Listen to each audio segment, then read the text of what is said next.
Y'all, I've been saying it, and here it is. Things are getting weird with stimulus. Hi, y'all. It's Katie, and welcome to Katie's Insight, where I give my insight on whatever I want to. And right now, we're going to still be super hyper-focused on the economy, stimulus, and some stuff with the election, because unfortunately, this is all going hand in hand right now. Helping us should not be a political situation or a situation for the election. But thus it is America 2020, and it's been going on for a really long time. The great thing about 2020, as I've said, as much as it's awful, it's shining a big old bright, nasty light on all of the things that are happening. Hi guys, let me first say, I'm sorry I missed a couple of days. So if you guys have been following me, you know the last month and a half, it's just been a situation, you guys, and I feel like 2020 has been like this for most people. It's just one thing after another of crap surprises, right? So it's all okay though. Everything is going to be okay. My internet is just not working. It takes me 12, 13 hours to upload a video. It should take half an hour. So we had somebody try to come out, but then they left without fixing it. So it's just a mess right now.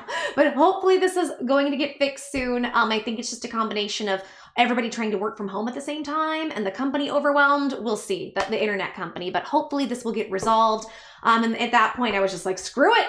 I'm just going to take a few days. So just kind of a heads up. Also, I have some other videos coming out about where you can find some different stimulus money for you. And I want to, kind of go over this very quickly to make sure you guys understand. A lot of the states have money coming directly to you guys or have programs you can apply for. I'll get into that in just a minute. And guys, if you could help me out with this video and please give me a big thumbs up, like the video, subscribe, hit notifications so you can be notified what's coming in the pipeline for you and your stimulus money and everything with the economy and politics and whatever in between. Sound off in the comments, and guys, please share this content with anybody you think that this could help. People who are struggling, people who are on unemployment, waiting for unemployment, stimulus checks, SB loan and grant issues, and everything in between. I got tons of resources to help everybody. I'd love to help everybody through this difficult time. And guys, I'm giving away $100 gift cards. Very simple. This is all you have to do. Like every video you see, subscribe, hit notifications, comment, share the content, boom, you're entered, you're eligible. The more comments you leave, the more times you share, the more chances you have of winning. If you leave 100 comments, it gives you 100 times more chance to win, and it helps me grow my channel. Yay, good luck. Find me on Facebook, Katie's Insight. Like the page, join the group, Katie's Corner. We change to Katie's Insight soon. We have our wonderful moderator, British Gray, hey girl, hey, along with Alice. And British has been every single day putting out information on where you guys can find money right now. So let me go into that really quick before I actually get into the meat and bones of what I want to talk about. So when it comes to stimulus, as we know, the federal government, everything is held up. There's a lot of interesting stuff happening behind the scenes. And I'm going to have some videos this week coming out showing you some of those interesting things and what signals those are giving out. Remember, I was one of the few channels that said we're going to get emergency stimulus by the end of the summer, and we did with those executive orders. I'm really good at looking into this stuff, reading it, and see where things are possibly heading, and I want to give you guys that information because we are now just a handful of days away from Thanksgiving, which most people can't afford, and Christmas, which many people can't afford. I see it in the comments, and I swear I'm praying for y'all. I'm just praying for everybody in this situation. I think one thing we can take from this, as hard as it is, I've really learned with everything I've gone through in my life, and 2020 being as difficult as it is, because you guys have watched me go through what I've gone through, obviously, just to be so grateful for the small things. I don't have a channel of 100,000 people. I'm not pulling in the money I did, but oh my God, I have the most amazing audience, and you guys allow me to get by. I'm so grateful for you guys. I'm so grateful that I can't be upset about anything that's happened. I'm just grateful for all of you. I'm grateful that I have a couple of candles to sniff and I have body spray I can put on, little tiny things, right? I'm happy I got some rainbow shirts. It's just the little things I think we can try to look at and just really hold on to. And I think so much of happiness comes from gratitude, comes from being able to appreciate. And I think if anything good can come out of this year, it's the ability to appreciate even the fact that we can wake up with our health, or as much health as we're able to have, depending on your situations. But I wanted to kind of give you guys an update on what's coming down the pipeline with stimulus, and I will continue to update you, and I want you guys to know stimulus money is going to be coming. But here's the problem. People think that the term stimulus is only on the federal level. Yes, stimulus comes from the federal government to some extent. However, there is CARES Act money that cities and states have gotten from the federal government. And a lot of that, for a lot of states, has to be spent by the end of the year. So they're doing all these last minute programs to help people. So I will be putting out information on different states and different cities. I'll try to do a state a day, but I want you guys to make sure, look up your area, look up stimulus in your city, your county, your state, look up CARES Act money, city, county, state, do different searches for that to see what's out there for you, because you could end up getting rent help or stimulus checks, but some of this is time sensitive. So you have to make sure and apply. So keep on that if you need help, because there's going to be money coming to people. Also, I have a video all about helping you on unemployment. If your benefits are running out, what you need to do. So make sure and watch that and share that with people who are on unemployment so that can help them in terms of what you need to do and the best chance for you to get benefits or to get help. Okay, so where are we at with federal stimulus? It's a standstill. As we know, the election is, back and forth, still kind of ish up in the air. It's interesting. We haven't really been hearing much from the mainstream media on both sides, whether it's, conservative or liberal. And Trump has been very quiet for the most part. When I say that, of course, he's tweeting every 20 minutes. That's not what the quiet I'm referring to. But for the most part, he's not out there doing press conferences. He's not really talking that much right now. I'll tell you, to me, that signals I think he's trying to get things ready in the background to try to continue these fights. However, what we are hearing reports of in the mainstream media is that Trump is consistently right now losing these lawsuits, that federal judges are throwing them out, the suits that they're doing for different states over the election. But as it stands right now, we don't fully know officially what's going to happen when it comes to that. And as a result, it's in a standstill because Trump is the one that really at the moment could try to do more for stimulus or do executive orders. Now, I have some real interesting things coming out this week because I have some signs that Trump might be trying to do executive orders and some proof of that I'm going to go ahead and put out there. But common sense and logic would tell me he's fighting for his life in the election. I don't think he's going to be focused on doing, any crazy maneuvers to help give people stimulus money at the moment. But we know he has said repeatedly he wants to help. He wants to do it bigger. And that, but he seems to be at the same time, in some senses, the only one that wants to do that. What's frustrating is Biden's plan doesn't call, when you go look at the information about Biden's plan, doesn't call for more stimulus checks. It doesn't make sense. This is where I think people like me get really, really frustrated with the people at the top, with the left, because it just seems so hypocritical. You want to help people, but Trump's been more willing to help people with more money and stimulus checks than you guys are. How does that make sense? I'm so tired of the media on every side just spinning these narratives and stories, these fairy tales to make us feel comfortable and safe, and everybody's screwing us in the background. Welcome to politics, as I know you guys know. But we have some very interesting things moving around now with executive orders, and this is what I want to get into, and I'm going to be talking more about this as time goes on. Some of the evidence with possible executive orders. A lot of weird things are happening behind the scenes. And I've been talking about this a little bit for a while, that there are things going on that we don't know about that are starting to leak out to the media. Now, in regards to helping people and executive orders, we are now having fights between the Fed and the Treasury about ending certain stimulus programs and trying to get that money back for people, which is weird. And if you guys remember when it came to, and this was a few months ago, Trump was threatening to give us stimulus checks to help in different ways. First, he threatened, the executive orders. Everybody laughed at him and he did it. Granted, those didn't go far enough to help, but at least he was the only one doing something. And then he started to say, there's a theory that I could do stimulus checks. We would rather have the system work with the federal government. There's a theory that I could do it. We could repurpose money.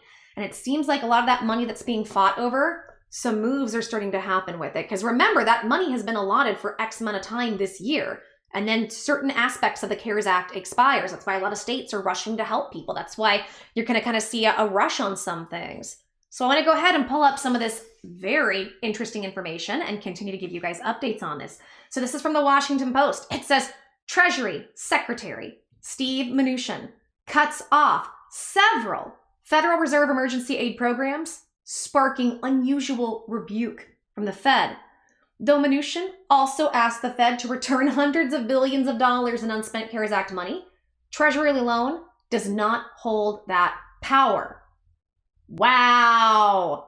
They are starting to battle over money that's there. And I will tell you, I don't necessarily dislike Jerome, but I like Mnuchin. I think if anybody is on our side with any of this, it's going to be Mnuchin. I think Mnuchin is In my opinion, I feel like he's a right fighter that's trying to help the American people. And by the way, he doesn't take a party, and neither do I. I also like that about him. But he has been really consistent about wanting to help people, where I've heard Jerome Powell, and Jerome has said we need more help. But I just feel like he hasn't made himself as available as Mnuchin is to really help the American people. So I always listen to Mnuchin a bit more. I give him a little more credit. So it says, Treasury Secretary Steve Mnuchin on Thursday said he would not extend most of the emergency lending programs run in tandem with the Federal Reserve, a move that central bank immediately criticized, citing the fragile recovery. This is big, guys. This is big. The Fed's exceedingly rare public response reflected a government divide on how to act as the pandemic surges across the nation, threatening a new wave of shutdowns and marking an inflection point of the economic recovery.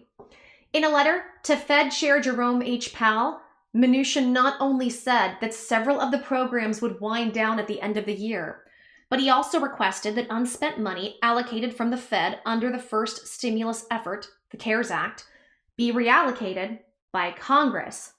Crazy. However, the Treasury Department does not have the sole authority to reallocate the funds and would need to secure the Fed in agreement.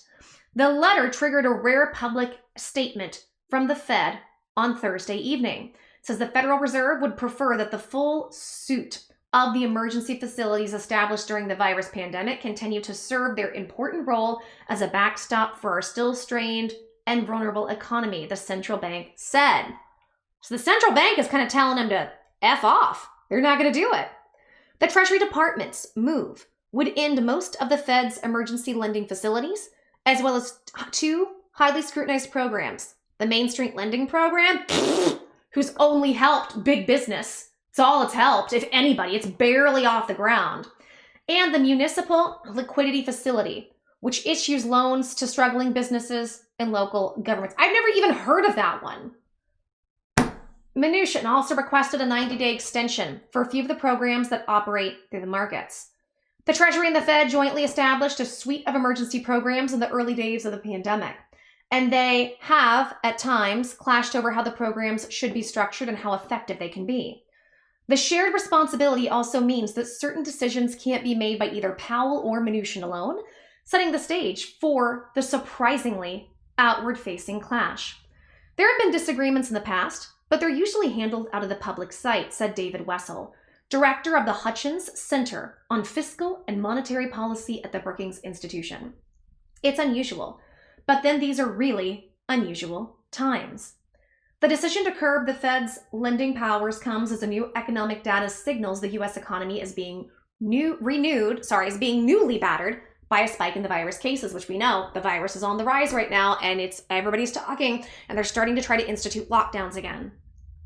So it says, triggering a new wave of government-ordered closures, restrictions, and shutdowns.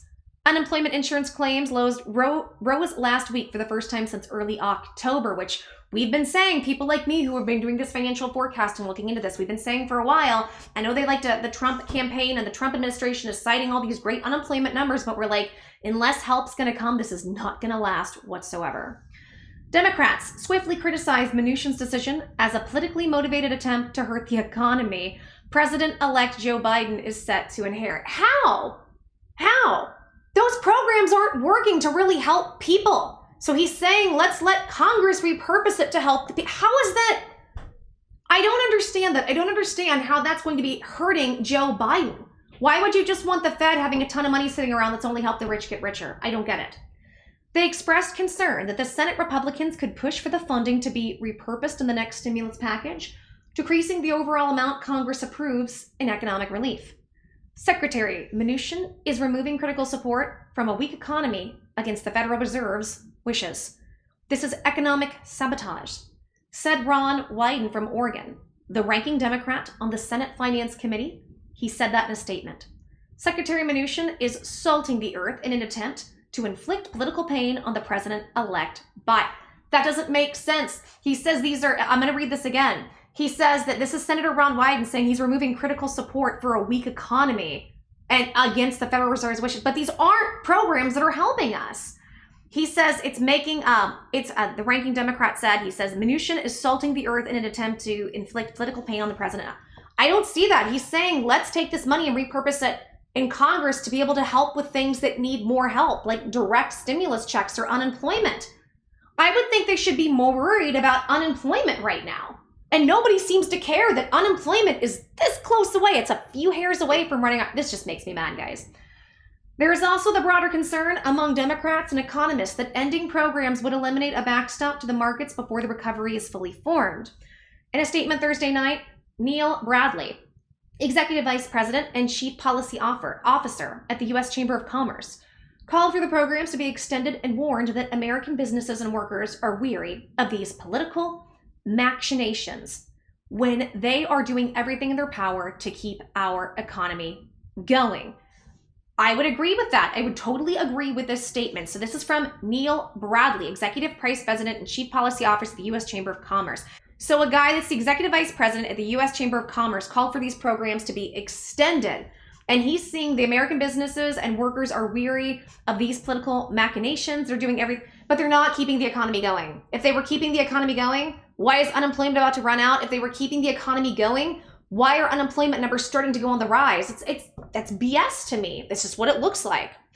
The Fed has given no signal that it's ready to wind down these programs. Earlier this week, Powell said that the Fed was committed to using all of its tools for as long as it takes until the job is well and truly done. You mean till we're running to the ground. And that when the right time comes, and I don't think it's this time is yet or very soon, we will put those tools away. And we've heard him say this in speeches and different things. At a news conference earlier this month, Powell said the Fed was only beginning to turn to question around extending the facilities. He says, in terms of the process, this is a decision that of course we have to make and will make jointly with the Treasury Department, is what Powell said. Although the Main Street Lending Program and Municipal Liquidity Program have been widely criticized for their erroneous loan terms and meager uptake, Fed officials have argued for months that it would be premature to cut off the support until the recovery is sustained and the economy survives the dark winter ahead. Again, not helping anybody. In March, Congress allotted $454 billion to the Treasury Department to support the central bank's emergency lending programs, including those for struggling businesses and local governments. Those lending programs have recently become a kind of political football. Republican lawmakers, including Senator Patrick J. Toomey, who could soon take the helm of the Senate Banking Committee, said those programs have served their purpose. In a statement Thursday evening, Toomey said Congress's intent with the CARES Act made clear the programs were meant to be temporary. These facilities, which were established in response to the unprecedented market turmoil caused by the virus pandemic earlier this year, have successfully achieved their intended purpose, stabilizing credit markets so private credit could once again flow to businesses, states, and municipalities, Toomey said. These temporary facilities helped to both normalize markets and produce record levels of liquidity. Even so, much of the money entrusted to the Fed has hardly been touched, and it's unclear how much money could get out the door given specific rules about how the money should be spent. Of the $454 billion pot allotted from the Treasury Department under the CARES Act, only $195 billion has been specifically committed to cover any losses the Fed might take through its programs, including through loans that companies failed to repay. As of last month, the remaining $259 billion has still not been committed to any of the Fed's specific programs or for any other purpose. Very interesting, guys. We still have billions of dollars that are sitting there unused. And the Treasury says, let's take this and actually let Congress repurpose it to help more people in more places. And we have so many people going up against it saying, no, we need to let this help the economy when it's not. The Main Street Lending Program has been a huge failure. The only people it's helped are the big rich businesses at the top. Don't need that much help. Now, I want to go ahead and pull up this letter that was written so you guys can see exactly what this is and what it says. And then we're going to go into the details on what I think this means. It says, letter from Secretary Stephen T. Mnuchin on the status of facilities authorized under Section 13.3 of the Federal Reserve Act. It says Washington.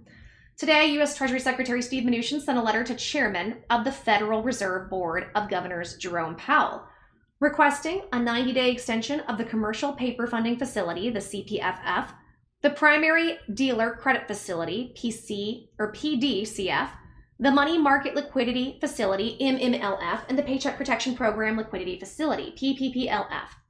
And it says, with respect to the facilities that used CARES Act funding, all these programs I just mentioned, I was personally involved in drafting the relevant part of the legislation and believe the congressional intent as outlined in Section 4029 was to have the authority to originate new loans or purchase new assets, either directly or indirectly, that expire on December 31st, 2020. As such, I am requesting that the Federal Reserve return the unused funds to the Treasury. This will allow Congress to reappropriate $455 billion, consisting of $429 billion in excess Treasury funds for the Federal Reserve facilities and $26 billion in unused Treasury direct loan funds, said Secretary Steve T. Mnuchin. In the unlikely event that it becomes necessary in the future to reestablish any of these facilities, the Federal Reserve can request approval from the Secretary of the Treasury, and upon approval, the facilities can be funded with the core ESF funds to the extent permitted by law or additional funds appropriated by Congress. I am deeply honored to have worked on executing these programs and hope that because of our collective actions, Congress will show similar trust in Federal Reserve chairs and Treasury secretaries in the future. Now, guys, I want to go over this letter in detail, but as I do, I want to point out a few things because this letter is going to actually detail the different programs that are happening, these 5 programs, and why money is no longer needed there. And I also want to go into some detail here in a few minutes about why the Main Street Lending Program doesn't work for people. The reports that we are getting about people who are applying and what's actually happening. So this is really interesting. So it's the Department of the Treasury, and it says, this is to the Honorable Jerome Powell. Dear Chair Powell, I would like to personally thank you and the entire team at the Federal Reserve for the great work in establishing 13 separate credit facilities pursuant to Section 13.3 of the Federal Reserve Act, the board's Regulation A. Our team at the Treasury has been pleased to work with you on these facilities, which have been critical to restoring confidence in the financial conditions. Okay, so he starts with, a very friendly line.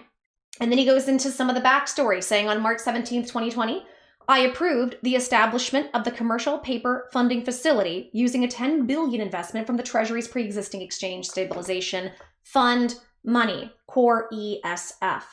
I also approved the establishment of the Primary Dealer Credit Facility, PDCF, without the need for the Treasury funds. And on March 18th, 2020, I approved the establishment of the Money Market Mutual Fund Liquidity Facility, MMLF, with an investment of $10 billion from the core ESF funds.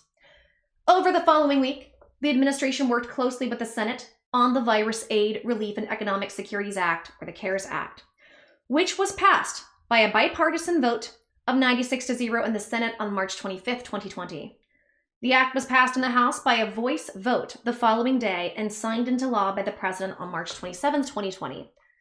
This landmark bipartisan legislation provided critical fiscal support to the U.S. economy and prevented a financial crisis that could have been similar to the Great Depression.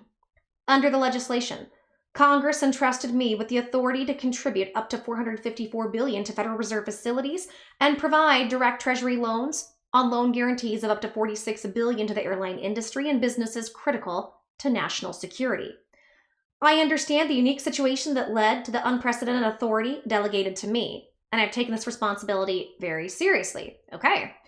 He approved $195 billion using CARES Act funding for the following facilities: the Primary Market Corporate Credit Facility, the PMCCF, the Secondary Market Corporate Credit Facility, the SMCCF, the Municipal Liquidity Facility, the MLF, the Main Street Lending Program, MSLP, and the Term Asset-Backed Securities Loan Facility, the TALF. Across these facilities, the Treasury commitment combined with the Federal Reserve funding would have allowed approximately $2 trillion of lending capacity. Currently, approximately $25 billion of loans and other assets have been funded, which is substantially below the Treasury's capital commitment. Okay, so he's basically saying a lot of this money that I gave you hasn't been spent. Basically, from my understanding, he's saying we had $195 billion to use, and so far you guys have only actually used $25 billion, which is below what you were supposed to use or what we were supposed to do with it. He says, fortunately, with the announcement of the significant financial support, markets responded positively. Spreads tightened and banks continued lending. The The Federal Reserve facilities, supported by the Treasury's contribution of the CARES Act funds, have clearly achieved their objective. When the crisis hit in March, bond issuance volumes fell, and borrowing spreads rose dramatically across the financial markets. Banks came dangerously close to their lending limits. Today, bond issuance volumes equal or exceeded pre-virus levels, and borrowing spreads have fallen 80 to 95% of the way back to their pre-crisis values in all major sections of the financial markets. Banks have the lending capacity to meet the borrowing needs of their corporate, municipal, and nonprofit clients. So basically he's saying, okay, so a lot of this right now is not really needed when it comes to all these bonds being issued and where everything is versus what we gave you money for. In the corporate bond market, the spread on investment grade bonds has fallen from a peak of 4.06% above U.S. Treasury bonds to 1.4% today, while high yield borrowers have seen their spread reduced from 10.78 to 4.94. In the municipal bond market, the spread on AAA-rated general obligation bonds has fallen from 2.09 to above 0.07 below Treasury bonds, while A-rated borrowers have seen their spreads fall from 2.37 to 0.26. In the asset-backed securities market, AAA-rated credit card secured notes now trade at a spread of 0.3 over the swap rate compared to the crisis levels of 2.5, while the spread on the A-rated tranche has fallen from 4.5 to 1.2. Market spreads on bonds securely by prime auto loans rated AAA and A that reached peaks of 3.25 and 5.50 respectively are now only 0.05 above their pre-crisis values of 0.2 and 0.7. Now he says, during September and October 2020, states and cities were able to borrow $111 billion, 38% more than over the same period last year, while total asset-backed bond issuance of $789 billion exceeded its 2019 same period levels by 63%. Over the last 2 months, corporate and non-government agency asset-backed securities issuance totaled $1,080 billion and $155 billion respectively, on par with the same period in 2019 levels of $1,133 billion and $1,507 billion. October 2020 saw the highest monthly volume of new bonds in both the municipal market, $64 billion, and the asset-backed market, $421 billion, and more than a year, while the corporate bond market continued its monthly new issuance pace of $500 to $600 billion. The liquidity and capital position of the U.S. banks ensure that they can fulfill the financing requirements of their customers. In the most recent survey by the National Federation of Independent Businesses, only 2% of small and medium-sized firms reported that all their borrowing needs were not satisfied. So interesting. It says the liquidity on capital positions of the U.S. banks ensure that they can fulfill the financial requirements of their customers. So when people are going to them asking for help, asking for loans, they can do that. In our most recent survey by the National Federation of Independent Businesses, only 2% of small and mid-sized firms reported that all their borrowing needs were not satisfied. Interesting. As we have all discussed, the current facilities are set to expire at a year. It has been our collective responsibility to provide economic support to restore financial conditions at a response to the virus. While portions of the economy are still severely impacted and in need of additional fiscal support, financial conditions have responded to the use of the facilities, and it has been limited. In an abundance of caution, however, I am requesting that the Board of Governors of the Federal Reserve approve an extension of the 2 facilities that use core ESF funding and the 2 facilities that did not require the Treasury funding, the PDCF and Paycheck Protection Program liquidity facility, for a period of an additional 90 days. So he's asking for an extension of these programs, a 90-day extension. He says, with respect to the facilities that use CARES Act funding, I was personally involved in drafting the relative part of the legislation and believe the congressional intent as outlined in Section 4029 was to have the authority to originate new loans or purchase new assets, either directly or indirectly, expires on December 31st, 2020. As such, I am requesting that the Federal Reserve return the unused funds to the Treasury. This will allow Congress to reappropriate $455 billion, consisting of $429 billion in excess Treasury funds for the Federal Reserve facilities and $26 billion in unused Treasury direct loan funds. In the unlikely event that it becomes necessary in the future to reestablish any of these facilities, the Federal Reserve can request approval from the Secretary of the Treasury, and upon approval, the facilities can be funded with core ESF funds to the extent permitted by law, or additional funds appropriated by Congress.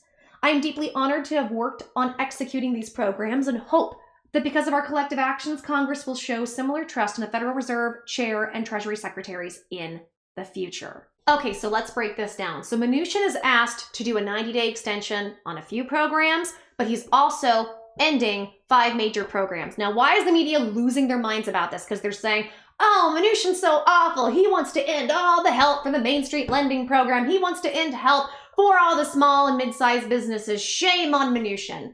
When it couldn't be further from the truth. The Main Street Lending Program is a complete and utter disaster and failure for small businesses. And the reason is it is too expensive for small businesses. It's almost too expensive for them to be able to get the loans and do the repayment with everything that entails getting the loan. And right now, it's at about 95%, a 95% rate that they are rejecting people. The only thing this ends up doing is helping the bigger businesses at the top get good loans for cheap to help keep them going. Like I said, the businesses who don't need it. So what's Mnuchin doing? Mnuchin is calling on him and saying, give us back the money.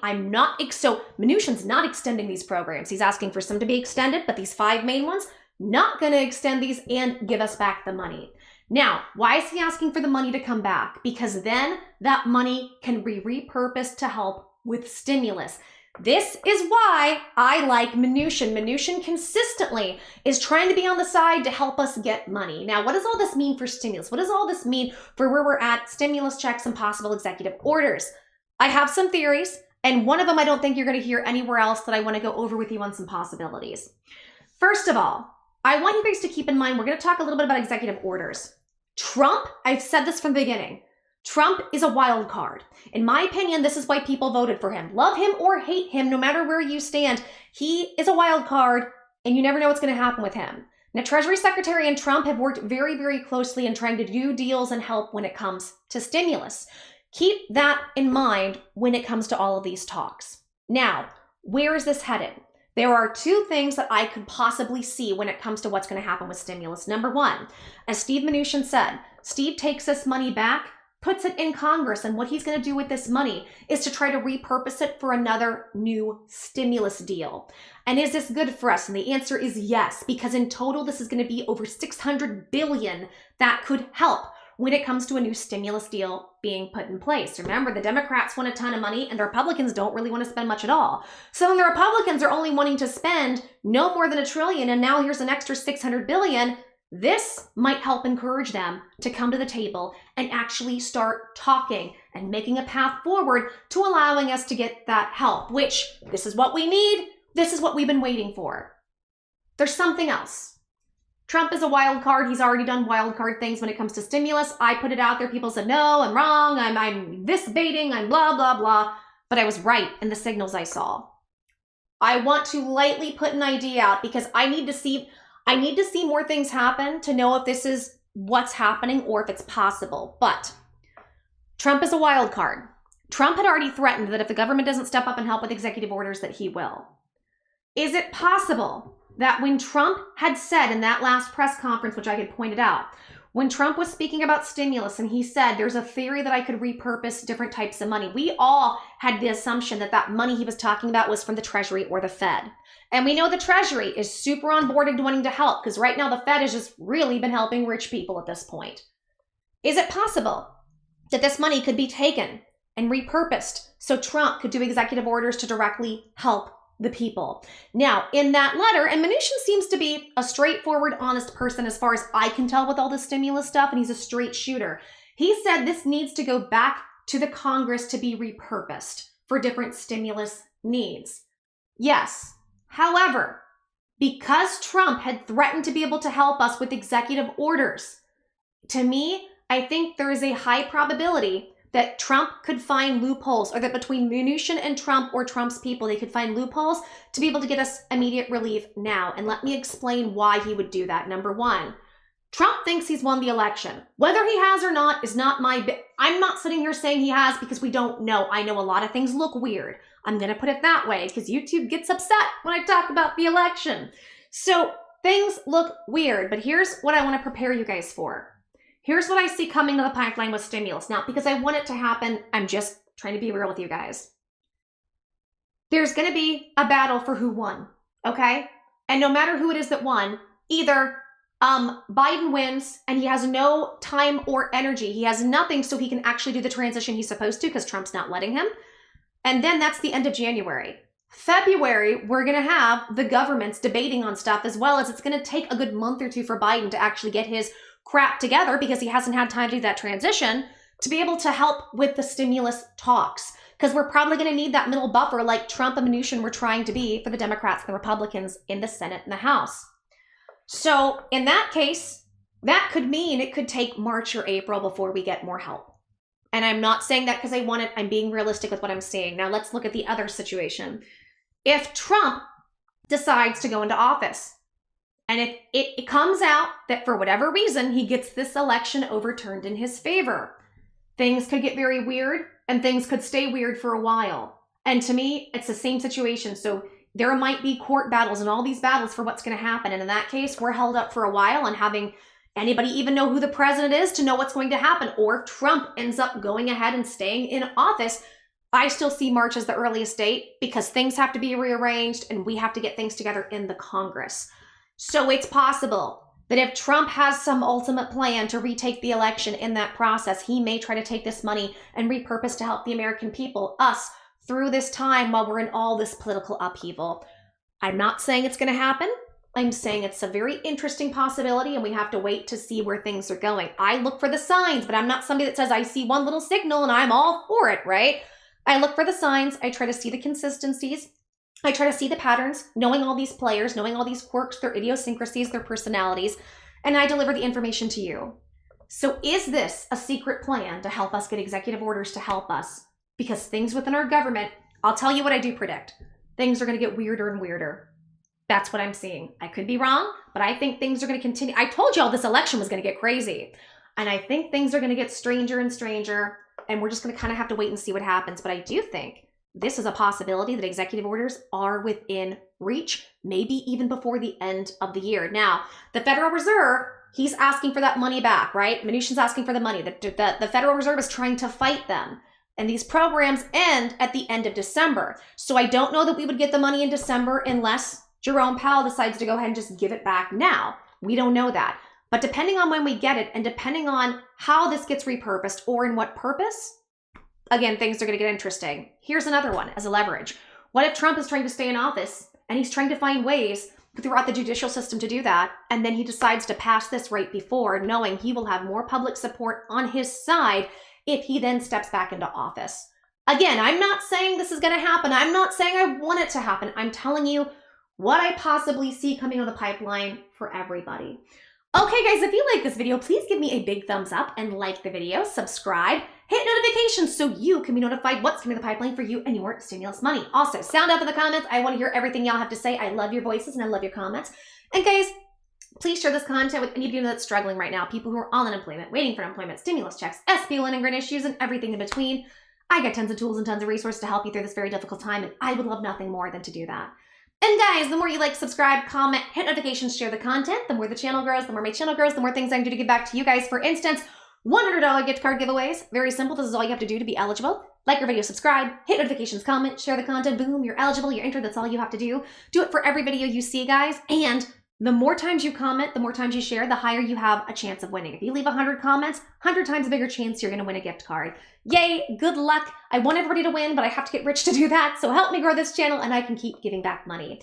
Find me on Facebook, Katie's Insight. Like the page, join the group, Katie's Corner. Will be changed to Katie's Insight soon. You can go and get all the stimulus help you need there. We have our wonderful British Grey. Like I said, she is helping everybody kicking butt and taking names for y'all. We love her so much. If you see her, give her love and support and thank her because she's doing this for free to help us and we are so grateful. Okay, guys, I think I'm going to end this video here now. This has been Katie with Katie's Insight. Thank you so much for watching. Thank you so much for listening. Once again, I'm humbled and I'm grateful you guys allow me to do this. Come into your hearts, come into your homes and give you this information. Thank you for changing my life and being a blessing to me, and I will do my best to help be a blessing to all of you. Take care, guys. Hugs and kisses. Mwah. Goodbye.